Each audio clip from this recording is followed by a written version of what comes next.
এলাপুজা বিচের দিকে যাচ্ছিলাম, হঠাৎ ব্রিজের উপর দিয়ে যেতে যেতে চোখ আটকে গেল এই ছোট্ট সবুজ দ্বীপটার দিকে।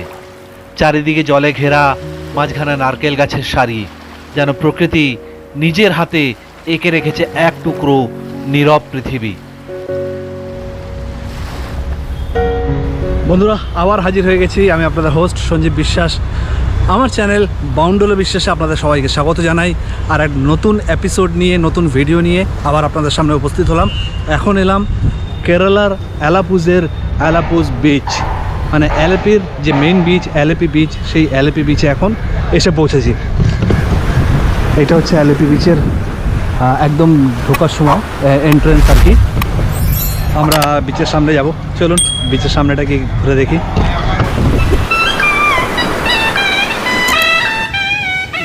এলাপুজাকে অনেকেই শুধু ব্যাকওয়াটারের শহর বলে চেনেন, কিন্তু এই শহরের আসল সৌন্দর্য লুকিয়ে আছে তার প্রতিটি জলপথে, প্রতিটি নারকেল গাছে, প্রতিটি বাতাসের ছোঁয়ায়। আর সেই সৌন্দর্যের টানেই আজ আমরা পৌঁছে গেছি এমন এক সমুদ্র সৈকতের দিকে, যেখানে আরব সাগরের ঢেউ প্রতিদিন নতুন করে লিখে যায় কেরালার গল্প।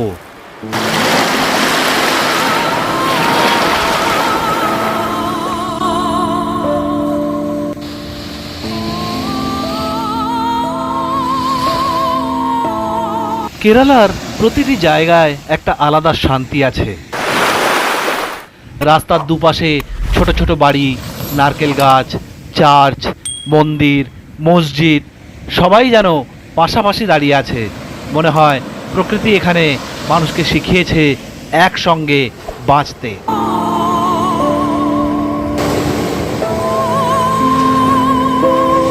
আরব সাগর ক্যামেরা যতটা সৌন্দর্য দেখাতে পারে, বাস্তব তার থেকেও অনেক বেশি সুন্দর। ঢেউ আসছে, আবার ফিরে যাচ্ছে, একটা, দুটো, হাজারটা, লক্ষটা, কিন্তু কোনো ঢেউ কোনোদিনও ক্লান্ত হয় না। হয়তো জীবনও আমাদেরও সেটাই শেখায়, থেমে না যাওয়ার শিক্ষা। চলুন, আজ কোনো তাড়াহুড়ো নয়, আজ শুধু হাঁটবো, কারণ সমুদ্রকে দৌড়ে দেখা যায় না, সমুদ্রকে অনুভব করতে হয়। পায়ের নিচে নরম বালি, সামনে অসীম জলরাশি, দূর দিগন্ত, আর মাথার ওপর নীল আকাশ। এমন একটা জায়গায় দাঁড়িয়ে মনে হয় জীবনের সব সমস্যা কিছুক্ষণের জন্যে হলেও অনেক ছোট হয়ে যায়। 25শে ডিসেম্বরের পর এলে কিন্তু জাঁকজমক অ্যালেপি বিচ পাবেন।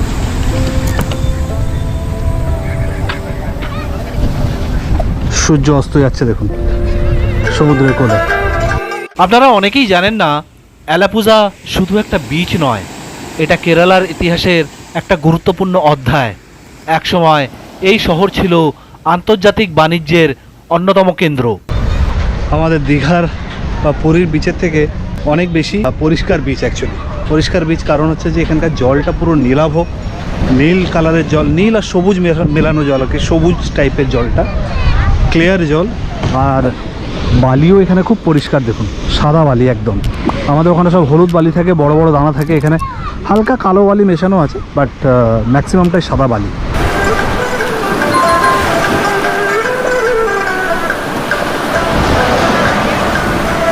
সন্ধ্যা ঢলার সাথে সাথে এখানে লোকের আনাগোনাও অনেক বেড়ে যায়।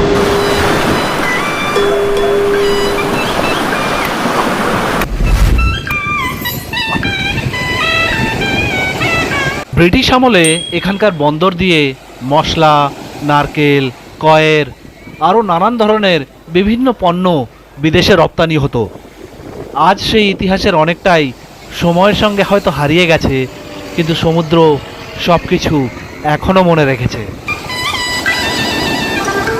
আমি মাঝে মাঝে ভাবি, আমরা মানুষরা কত অদ্ভুত হই, ছোট ছোট সমস্যাকে এত বড় করে দেখি যে জীবনের সৌন্দর্যটাই ভুলে যাই। কিন্তু সমুদ্র, সে কখনো অভিযোগ করে না, প্রতিদিন এইভাবেই ঢেউ পাঠায়, আবার প্রতিদিন এইভাবেই ফিরে যায়, কোনো প্রত্যাশা ছাড়াই। হয়তো এটাই জীবনের সবচেয়ে বড় শিক্ষা। তো বন্ধুরা, কেমন লাগলো আপনাদের এই অ্যালেপি বিচ? ভালো লাগলে অবশ্যই লাইক শেয়ার করতে ভুলবেন না। চ্যানেলে নতুন হলে চ্যানেলটাকে সাবস্ক্রাইব করে রাখতে একদম ভুলবেন না। যে বন্ধুরা ফেসবুকে দেখছেন আপনাদের কাছে অনুরোধ, যদি ভিডিওগুলো ভালো লাগে তাহলে অবশ্যই ভিডিওগুলোতে একটা লাইক দিয়ে ফেসবুক পেজটাকে ফলো করে নিতে একদম ভুলবেন না।